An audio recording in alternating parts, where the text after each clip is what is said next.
natin. Nandito ng Papa. And too late. Matakot-takot na hirap ang dinanas namin na iniwan mo.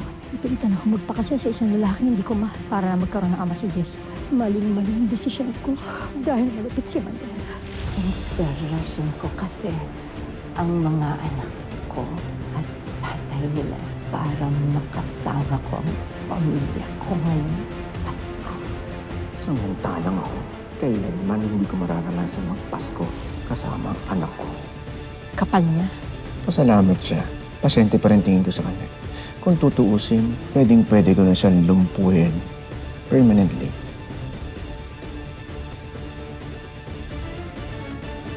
Ay!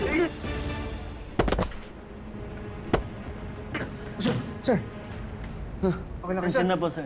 Okay lang, okay lang. Sir, pasensya na po. Na-out of balance lang po.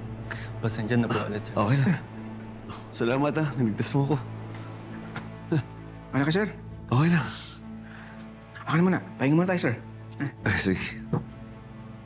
Salamat Jojo, maraming salamat. Na-out of balance ako. Akala ko matutumba na ako. Mabuti na lang itong si Jojo parang si Daplas. Nasagip ako. Paano ka ba namin mapapasalamatan? Sabihin mo lang kung ano yung kailangan mo. Naku, ma'am. Wala pong anuman. Responsibility ko po yung safety ni Sir Manuel. I made sure na hindi siya masasaktan. Proud ka pa talagang i-report sa akin, ha? Pinagtangkaan nung kaibigan mong piti si Manuel. Eh, paano ka ilaglag ka nung uto-utong yun?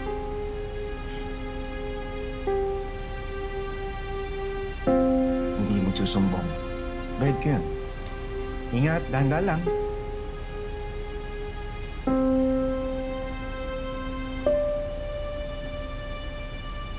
Ano ba kasi ang naisip niyo? Bakit yung ginawa yun? Binigyan lang namin ng konting takot si Manuel. Kung nakita mo lang kayo nilitsura na. Ending, lumabas pa akong hero sa pamilya niya. Eh, paano ko nagkamali? Paano ko sumobra? Ha? Paano ko natuluyan si Manuel? Sige nga. Bakit ganyan kataas ang reaksyon mo? Eh, ano naman kung mapuruhan? Total naman, matagal na akong gigil sa pamilya no. At gusto ko na silang gantihan. Bakit? Mahal mo pa ba siya? Kaya ka ganyan ka-concern? Ano pinagsasabi mo? Ang sa akin lang naman, dapat inuna niyo yung mga anak. Anak ang nawala sa atin. Dapat yung mga anak ang gantihan mo.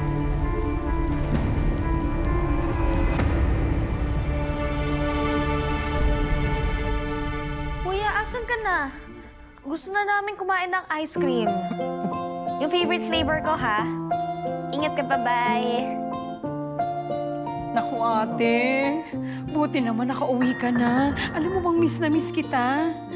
Iba talaga, no? Pag nandito ang ilaw ng tahanan. Oo naman, Ate Didang. Kahit ilang Christmas lights pang ilagay mo dito sa bahay, walang papantay sa liwanag na dala ni Nanay. Oo naman. Ano pa't naging ilaw ng tahanan si Tita Felma? Parang inulit mo lang. Ang rain. Ikaw na sabihin, welcome. basta ang importante, magkakasama tayong lahat ngayong Pasko. At ligtas tayong lahat. Maraming salamat sa inyo. Masaya ako. Kasi nakauwi na ako. At kasama ko ang mga mahal ko. Kaya sisiguraduhin natin na hindi natin makakalimutan ang Paskong ito.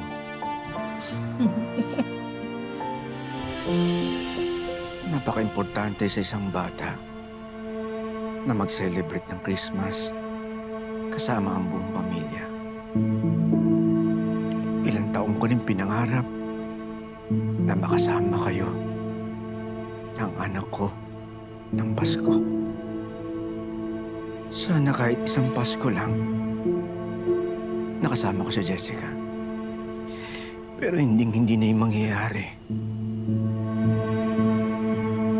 Dahil pinatay nila ang anak natin.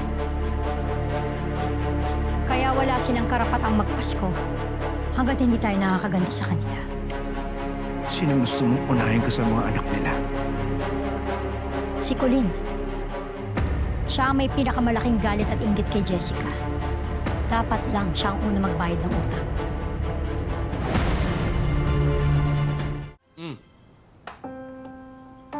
Alam nyo, first Christmas ko to nakasama si tatay. Tapos may bonus pang kasama. Sino? Si Kuya Joel!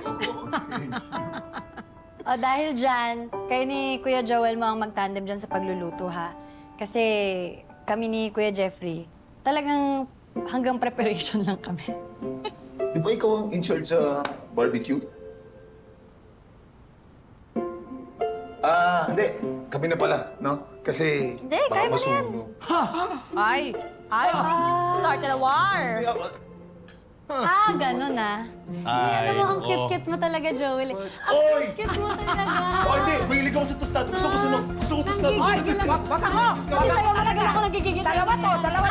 Ate, mantika. Hindi, alam mo, hindi naman ako ano eh. Wala naman akong galit sa inyo talaga. Inabahan ako. Totoo niyan. Dito ako galit.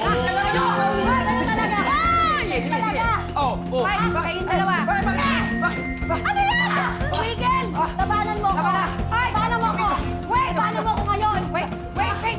Sabi ko naman sa'yo, Jojo, huwag ka mag-schedule ng trabaho pag Pasko eh. Naku sir, wala namang holiday sa amin eh. Tsaka sir, sayang naman yung progress ni Ma'am Felma kung titigil natin yung PT session. O sige, halika na. Pumasok ka lang muna. Salamat sir. Alam mo talaga, anak yung Tama na, may bisita tayo. Kayo talaga. May bisita pala. Kuya Jojo, Merry Christmas! Ay, thank you po pala ha.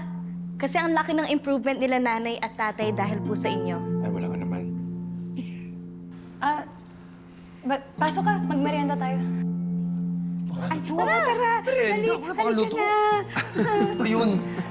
Sir, nakakaya naman. Hindi ka mahiya. Sige na, halika na. Tayo lang naman. Tuloy ka. Lang.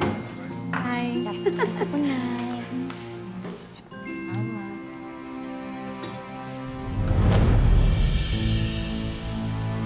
Jessica? Kilala mo po yung bunso namin?